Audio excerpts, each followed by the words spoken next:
Hello everybody, welcome back to the Dad Mode Wheelie Gang channel. I hope you've liked and subscribed, and that's bringing you here for bike life tips and tricks. Today we'll be talking about my 2021 City Grounds Big Ripper, and specifically we're going to be talking about air travel with your Big BMX, whether it's a flyer, a Sunday bike, SE bike, doesn't matter. Now if you're like me, sometimes you have to travel for work, sometimes you have to travel for family. It really doesn't matter. What does matter is sometimes you want to travel with your Big BMX. This is where the Evoc Bike Travel Bag comes into play, which is for mountain bikes, Big BMX, etc. I purchased it from City Grounds online store. It wasn't a cheap bag by any means, costing nearly $500. But when I factored in what it would cost to ship my bike one way in a cardboard box from here to Hawaii or here to Phoenix or anywhere within the continental United States, and then I also checked what Southwest was charging for overweight, oversized luggage, which is $75 each way, I felt $500 was an acceptable price as long as I traveled with my bike at least 10 times over the next 2 years. Just to give you an idea of the cost, it would be nearly $500 to ship a bicycle in a box using the U.S. Postal Service from Oakland, California to Honolulu, Hawaii, and back again. So the round trip adds up to the cost of the bag. So once I'd done the math and justified the cost, I said to heck with it. Let's buy this bag and let's go for it. Notice the handlebar in my backpack? We'll get into that later. Traveling with something large like a bicycle can get a little complicated, especially when you factor in the size and the weight. I had a short business trip to Phoenix, Arizona, so I decided to test out the bag on my work trip. First off, I want to mention that if you can't fold your seats down like I can with my Prius, or if you don't have a truck or a van or something that you can slide this big bag into, it's going to be very difficult to move it around. And in some cases, I've actually used an Uber XL and ordered myself a van or a big SUV like a Suburban or an Escalade. So here we are. I've just arrived to my hotel in Phoenix. This is my first time using the Evo bag. It is not the XL. It's just a standard Evo bag. And we're going to do the unpacking of my SE Bikes Big Ripper. I couldn't bring the handlebar, the seat, or the pedals in the bag due to weight limits. Right now, the way the bag sits with the wheels and the bike, I think the weight of the tires and tubes that I've got in there, plus the wheels, combined with a 17-pound bag, bring this right to 50 pounds based on my home scale. And then additionally, I brought my D-Blocks fanny pack, which has tools and whatnot. So we'll get into some of those, the tools, the pegs, etc. that I use, and the different pieces that I use to assemble the bike. So I'm going to go ahead and open this up and we'll get into it. So first things first, let me take the wheels out. Looks like somebody already moved the zipper because I had the zippers up top. All right, so first wheel. So far so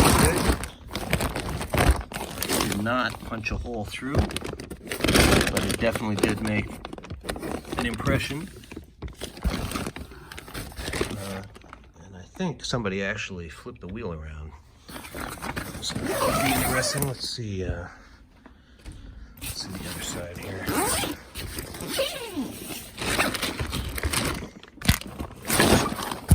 Oh, this one actually cut through. Look at that.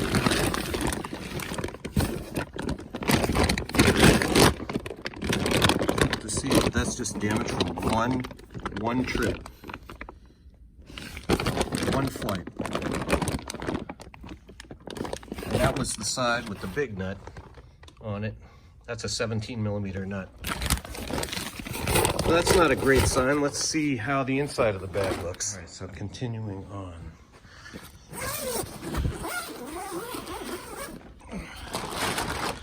You can see there's a ton of room in here. I flipped the forks around just in case, so they're backwards. And I also added some extra tape just to see if it would protect anything. You can see where this was punching through, so that actually sucks really hard because I can feel the hard plastic inside of it is jacked up already, and you can see how run through it is on the frame, even though I had taped the frame. So I'm gonna go ahead and get this thing out And, well, shit, I can do it on video. Let's see here. 1, 2, and then this guy. Okay, that's the seat. And there's this guy. And this guy. Okay. And these two guys. And here we go. Boom. Oh, I lost something. Yeah, there's my brake.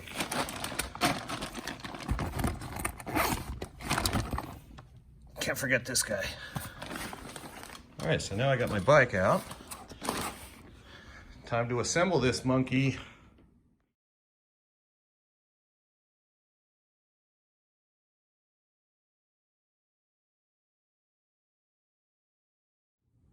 So far, so good. Everything's coming together.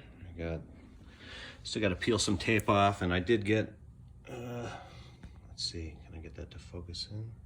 Some scratches through the paint, through the tape, and that was from the axle nut, but everything else that I taped over seems to be looking pretty good.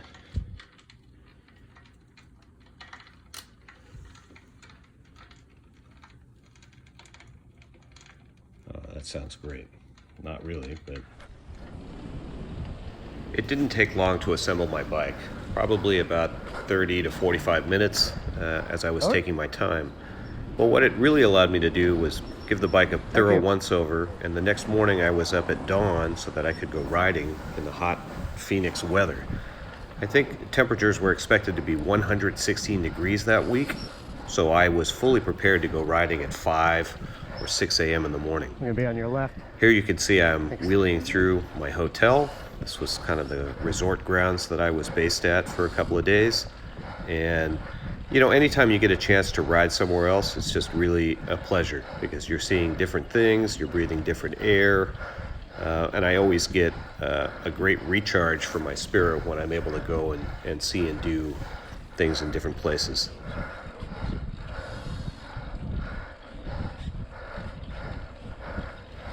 Turns out the weather was only 108 degrees for the couple of days that I was there, but that didn't stop me from waking up at dawn because the weather was much nicer at 6 a.m. Plus, I got to see the sun come up. Here's a couple of nice palm trees as I was headed in towards the Scottsdale area. And later you'll see a whole bunch of different vegetation, cactuses, trees, things that I don't really see in my area in California. I got to get up and get a workout in, which meant I wasn't up late having drinks all night long. This is a rad house. Look at this. Mercedes, probably 2.8. A couple of Ferraris. Yeah. Oh, 6.3. All right.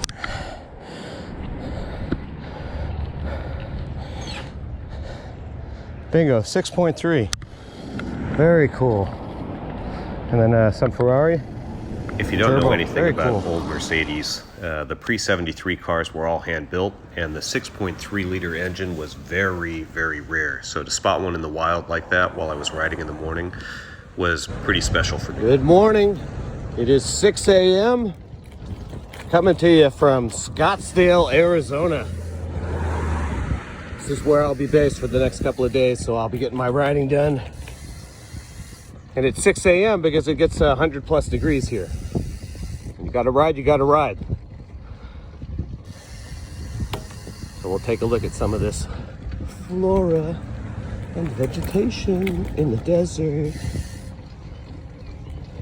Nicely manicured sidewalks. These things are fast. Tiny 1 foot, 2 foot elevation here and there. Enough to keep it interesting. All right. And then it was time to return to Oakland, California. So here we are flying out of Phoenix, and I'm hoping that my bike is not going to be beat up too badly in the luggage. And let's get it home and check it out. Okay, so before I actually start to unpack it, let's get the wheels out. Okay. Notice I reversed the nuts and flipped them around just to get some more surface area. This is the front. got the little 15s on it.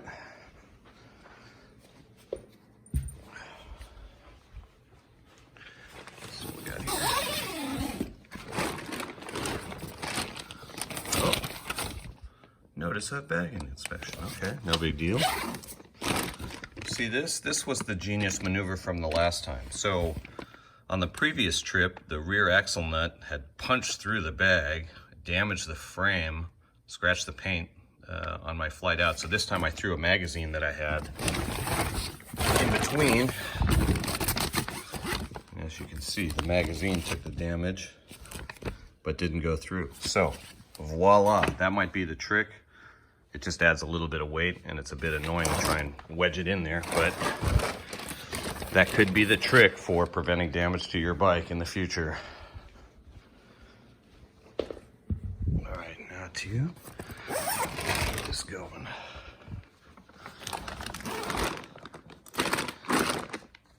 So far, so good. I don't see anything. I learned a little bit. I added some foam there where I thought I might have trouble. Got tape. What fudge is this?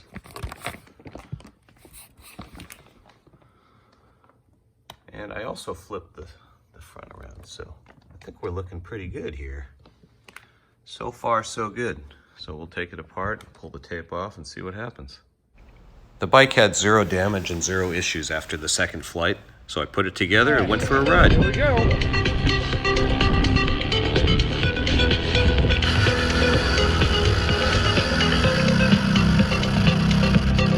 Oh yeah, channeling my inner D-blocks, baby. Woo-hoo-hoo. Yeah. Oh shit. Woo-hoo-hoo. Yeah, baby. Keep it going.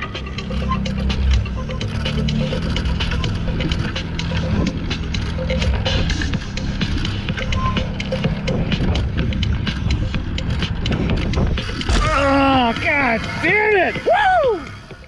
So, in the end, is it worth it to buy an Evoc bag to take your bike around? Well, for one, the bag is expensive. Two, it's $75 each way on Southwest because you're overweight and you're oversized, and there's no way to get around both of those with this bag. You are always going to be a little bit too long dimensionally, so they can nail you for that $75. Three, if you don't have a way to get to and from the airport easily, you might have to take an Uber. And depending on how far you're coming from, that can also add up. In my case, sometimes work pays for my Uber, so it's kind of a non-issue for me. So, three things you have to consider from a cost perspective and decide if it's worth it.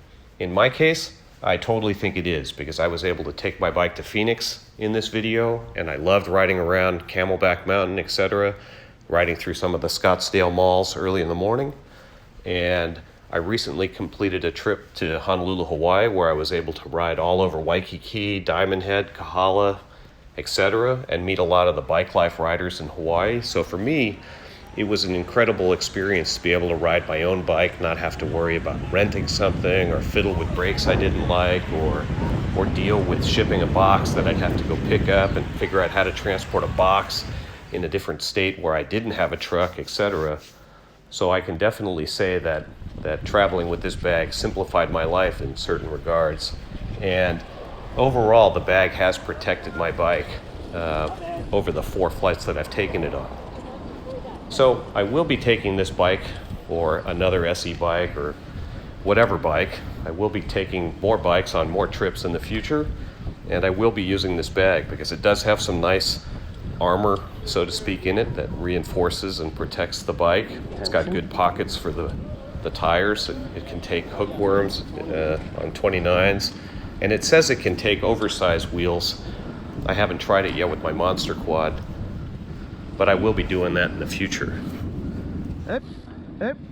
So in the end, I am going to recommend the Evoc bag if you can find them online. I think City Grounds has actually sold out since I took this video. And other than the small frame damage that I got, the paint chip from an axle punching through, I think the bag overall is a solid buy. One thing I will say is we have to remember that big BMX bikes have extra long axles, particularly on the rear wheel, and this is so that we have space and threads to be able to attach our foot pegs to. So that might be a contributing factor to why it punched through in the case when I went traveling to Phoenix. So hope you enjoyed the video. I know there was a lot of talking in this one about the bag and what it's like to travel by air with your bicycle. And hopefully it inspires some of you to travel with your bike so that you get a chance to experience different cities and different states, hopefully even different countries with your bike. Once again, thanks for watching Dad Mode Wheelie Gang. I appreciate it if you could like, subscribe, leave a comment. Anything and everything you do helps me grow this channel, and I've got a lot of great content coming your way. Thank you.